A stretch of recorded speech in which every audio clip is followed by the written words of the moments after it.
Nigeria recently reclaimed its position as Africa's biggest crude oil producer after its production increased by 185,000 barrels per day to 1.184 million barrels per day in May 2023.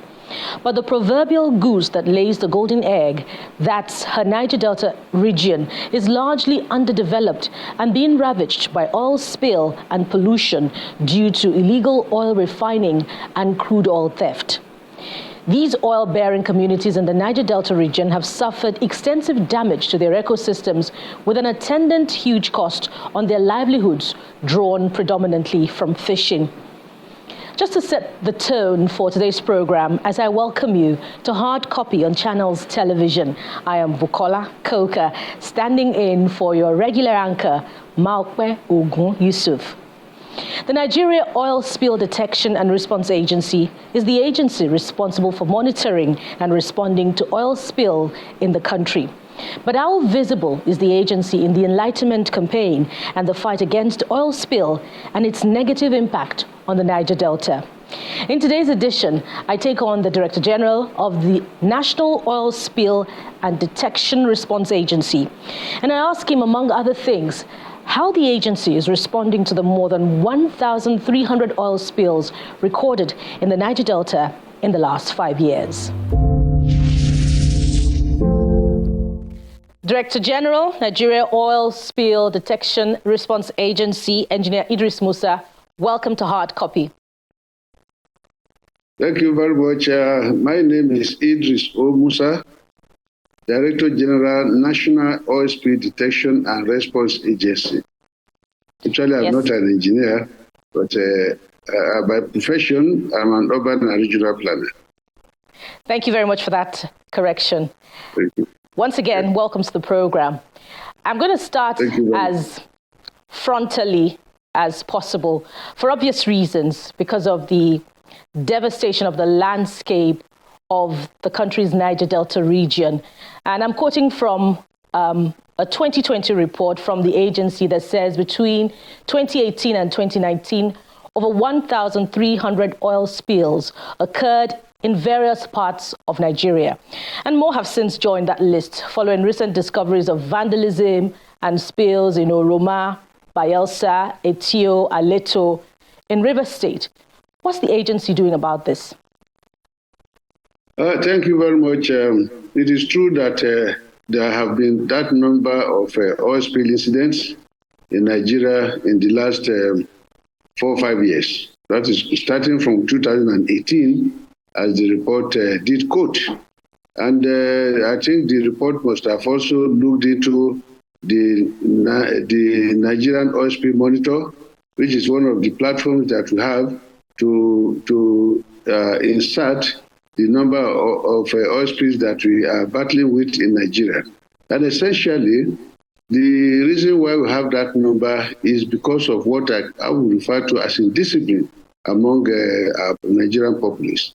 Over the years, we have always drawn attention to all these issues of vandalism and the fuel equipment failure. But when you take a look at the statistics, what you see among the number that you have quoted, if they actually do a breakdown for you, you see that on an aggregate, about 70-75% of such spill incidents arose as a result of oil facility vandalism, as well as that can give the aggregate of 30% to equipment failure, and some that are neither here nor there that are always in contention. Even where we had contention in the past, we have had to go into forensic to determine what is the actual cause of such a spill as a result of whether it's vandalism or equipment failure. So that is what I've had. And you said, what are we doing about it? I can tell you specifically, and just as we mentioned recently in this ad hoc committee set up by the House of Representatives on crude oil theft and losses to Nigerian economy, that we have engaged into what we call a community-based disaster risk reduction program. We have covered all the 9 states, all the 9 oil-producing states in the oil-producing region of Nigeria, including the Niger Delta. And this is telling them why it is not right for people to continue disrupting oil production by way of vandalism of equipment in an attempt to steal. And of course, you can see from reports, at a point in time, we were producing less than 1 million barrels of oil per day, as against 2.3 million barrels of crude oil production per day as given by OPEC quota. So right now, I think we're in the region of 1.4 million barrels per day. It is not good enough. If you have 1.4 million barrels per day, we are still 900,000 barrels per day loss by way of OPEC assigned quota in production. DG, sir, we'll get to that 75% later that you attribute to activities of vandals. Let's talk about the 30%. Or 25% as the case may be. SPDC had said that the spill is from its facility for that of LMA, and that the joint investigation on the spill, which occurred in Etio community on June 18, is ongoing. What's the update on that? Particularly, what's the level of engagement from the agency with the SPDC to clean up the areas of devastation, not just in LMA, but in other impacted areas? And I can mention just a few: Ogoni, Ogale, Aleto, Agbonicha, One, Okpaku, Alesa, all in LMA local government areas. You see, actually, all that you have mentioned is one spill that went into those communities that you have mentioned. Agbonicha, Alesa, Aleto, and all those areas that you have mentioned. The spill that went into those areas was as a result of when we did the joint investigation visit after about 2 weeks. Because when that incident happened, it happened on a Sunday. And in spite of that, we had cause to call for joint investigation visit. The first interruption we had was a community interruption, which made it impossible for a GIV to be done. And this is an occurring incident in the Nigerian oil pollution case. Whenever there are spills and there's supposed to be a rapid response to combating it and then removing, recovering oil and so on and so forth, you always face stiff opposition from communities. This particular Aleto spill that you mentioned about took us almost 2 weeks. It took us about a week before we even get the communities to understand. After making several calls and several interventions to some of the royal fathers there, and then also to the honorable member representing that community in the River State House of Assembly, what we had was the gods are angry, and the gods are entering houses and so forth. Of course, we should understand that in the African palace. And such a thing is what we had to intervene. And the SPDC, as donor of that facility, had to make some funds available to enable them find means of appeasing the gods. So I wonder how far that cleanup has gone. But there's also Bordeaux, which has also recorded continuing oil spill, according to reports, more than 4 since the end of last year and August this year. Is it also palliative distribution that is impeding the much needed cleanup exercise in Bordeaux community, River State? The case of Bordeaux is slightly different, but in a number of ways similar to what we experienced in Aleto. Don't forget, Aleto is within a local government in within LMA area. Aleto is a community in LMA local government. LMA is one of the 4 local government areas in Ogoniland. And the Bordeaux you are talking about is in Bukana local government part of Ogoniland. The case of Bordeaux requires special attention. In fact, you mentioned November. There was a spill in November 2021. There was another spill last year, and there was another spill recently. One was as a result of rupture in the course of cleanup of a pipeline, which is the Trans-Niger pipeline, which carries crude oil to Bonny Export Oil and Gas. Bonny Oil and Gas Export Terminal. And over time, some of these pipelines need to be cleaned up, which we call pigging. You know, Mr. Musa, your own explanation to many of these issues is quite interesting because the people in the area, particularly environmentalists, hold an entirely different view about what exactly is going on. Even, when it comes to the impact of the oil spill in Aleto community in LML local government area, they accuse the regulatory agency of not responding to the oil spills in due time. The traditional ruler in Ekpetiama Kingdom in Bayelsa, when asked about the response of the regulatory agency, this is what he says. These transnational companies are in the habit of behaving in what they call double standard. So they come to your jurisdiction and they literally pocket the regulator. They buy the regulator, they bribe the regulator and put them in their pockets and then teleguide the regulator to behave in manners that is not supposed to be what a regulator should stand for. And they say that these transnational companies, international oil companies, behave in a manner that they would not behave in their own countries of jurisdiction where they operate. But, there's a free-for-all in their behavior in response to oil spill in the Niger Delta. What's your response to this? All right, thank you very much. At least you can see me as I'm sitting before you. I don't think anybody can put me in his pocket. I don't know whose pocket is so large to be able to put me in his own pocket when you look at it. That is me looking at it literally. You see, when you talk about spill matters, we have to exercise professionalism in whatever we are doing. We do not report on sentiments.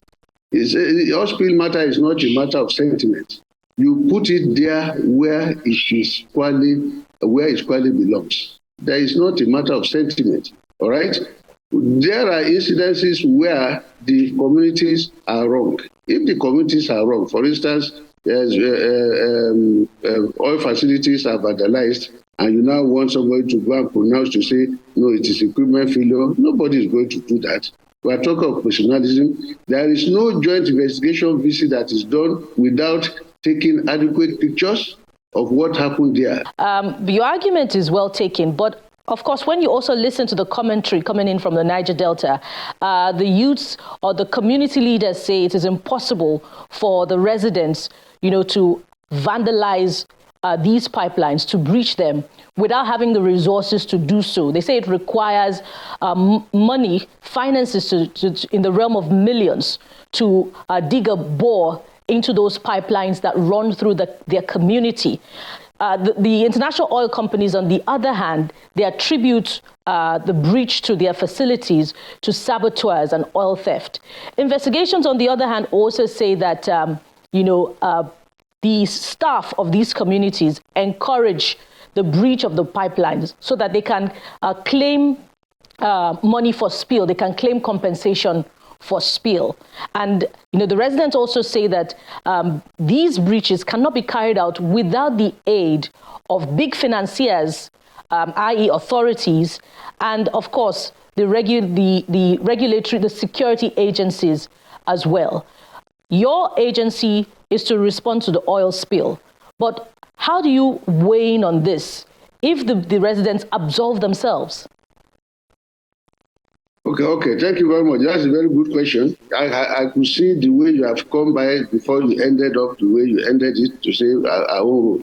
When you look at what happens in some of these places, you begin to wonder. I did present in the committee last week that how is it when you go with a Hilux, which is the popular vehicle that we use to go to the field, before you say Jack Robinson, you see about 15 to 20 motorbikes behind you. What do you want in a village? What do you want in a bush? What and so on and so forth. Yes, this means that the community people are aware of who comes to their communities or who goes into the bushes where there are facilities within their domain. But again, surprisingly, such people do not see when tankers go into those areas to go and load crude oil from vandalized pipelines, from pipelines where you have installed valves. They do not see those ones. So how come that happens? How come some people do not see when tugboats are pushing barges that are loaded with crude oil, stolen crude oil? The word remediation means the action of remedying something, in particular of reversing or stopping environmental damage. But has NOSDRA's engagement with international IOCs or by its own singular intervention due to the activities of illegal oil refineries led to any serious cleanup in any part of the Niger Delta? This is one of the many posers put to the DG in this second part of my interview with Mr. Idris Musa. Welcome back to Hard Copy on Channels Television. My guest today is the Director General, National Oil Spill Detection and Response Agency, Mr. Idris Musa. Director General, thank you for holding on so far. And just before the break, the commentary was on the degree of culpability of the impact of devastation on the Niger Delta. Is it the breach of facilities, is it the international oil companies or the residents? What's your response to that? When it comes to the issue of culpability, I'll put it in this way. One, I mentioned to you earlier that hardly would you enter any part of the oil-producing areas in Nigeria without using the youths coming behind you to say, what do you want here? In other words, they are aware of who comes to their community. That lends the credence to the fact that they know who comes. And like the popular saying, if you see something, say something. Nobody other than those who own the area, the environment, can know who is a stranger in their area or other than themselves. And all they need to do is to tap on the law enforcement agencies that we are seeing something here, please come and take a look. All right, that is number one. Number two, I told you of the kind of vehicles that are used, the type of barges that are used, and tugboats that push those barges within the waterfront, and so on and so forth. All of these things need to be reported. So that is one side. Secondly, the culpability goes to the oil companies themselves. Several years back, we have been mentioning up to now, there's hardly any interview I've ever granted, either in newspapers, in the print in the print and the electronics media, that I did not canvass the use of technology to monitor oil facilities within the oil-producing region. Why they have refused to do so is left to them. And I believe, to that extent, something is awfully wrong. Again, in the ad hoc committee that is looking into oil theft, these issues are coming up. We have recommended several times technology that can showcase who tampers with any of these facilities, and within a very few minutes, there will be a sort of response by way of attacking those who are doing such nefarious, carrying out such nefarious activities. Why the oil companies have not used this one becomes also a mystery. And I think it is something is wrong somewhere. This has come out in this committee matter that I mentioned to you. And thirdly, if you do not have the wherewithal to combat those who engage in this oil theft, it will be a very difficult thing for any community, for instance. That's why I said they can report. Indeed, Mr. Musa, the people of the Niger Delta are reporting health implications as a result of the pollution of the environment, to the extent that, there's an increase in cancer, increase in breathing challenges. They say they're dying more as a result of these health conditions, even more than malaria. But as we coast home now, let's look at the challenge of your agency to respond to this, particularly based on the act that has established NOSDRA. The act is supposed to empower you to find defaulting oil companies whose facilities are breached, and then there's an oil spill in the pollution. But in a landmark appeal court ruling, in 2018, it upheld a ruling of the Federal High Court which stated that your agency acted beyond its statutory powers when it imposed a fine on ExxonMobil for oil spill. How much of a setback is this to the powers of the agency to bring erring IOCs to book in the fight against the pollution of the Niger Delta region? Well, thank you very much for drawing attention to that. I would ordinarily, I'm a Nigerian, and I would not want to condemn whatever judgment any law court in Nigeria, irrespective of the level of the jurisdiction, whether magistrate court, high court, federal high court, appeal court, or Supreme Court. We know there's an act that established NOSDRA. And the act states that if you do certain things, these are the penalties. And we have had this in the past. We had a situation where some oil companies have violated, we have sanctioned them, and they have paid up whatever they were fined in accordance to the law. We had this particular one, a government, a fully owned government oil company that also violated. We fined it, we sanctioned it rather, and the requisite fine was not paid. We took the leave of the Honorable Minister at that time to sue the company. And when the company was sued in the Federal High Court, the agency won. The company appealed and lost at the appeal session. I can tell you today the company had to pay the fines resulting from that sanction. A similar thing was what happened in the case of ExxonMobil. So, but the judgment was different from what the first one was. We won at the first court, Federal High Court. The ExxonMobil appealed, and the appeal court said, no, you don't have the power to sanction anybody. But you see, that was one thing that was there, and we said, okay, we'll explore that. The court did not free ExxonMobil of that particular sanction. What the court of appeal said is, you do not have the right to sanction, but you have to take the leave of court. And we said, okay, we take notice of that. So if we are going to carry out any such issue, we go to court and lay before the court, this company has violated this, and these are the issues involved as per the act that established the agency. Please give your ruling on what needs to be done next. And then we'll now go. So I wouldn't see how any oil company, for that matter, will see any loophole or technical consideration that can be exploited that can be exploited to get out of whatever sanction that needs to be given to it. But nonetheless, what we have even had in the amendment to the Establishment Act is any oil spill, for that matter, irrespective of cost, will be sanctioned.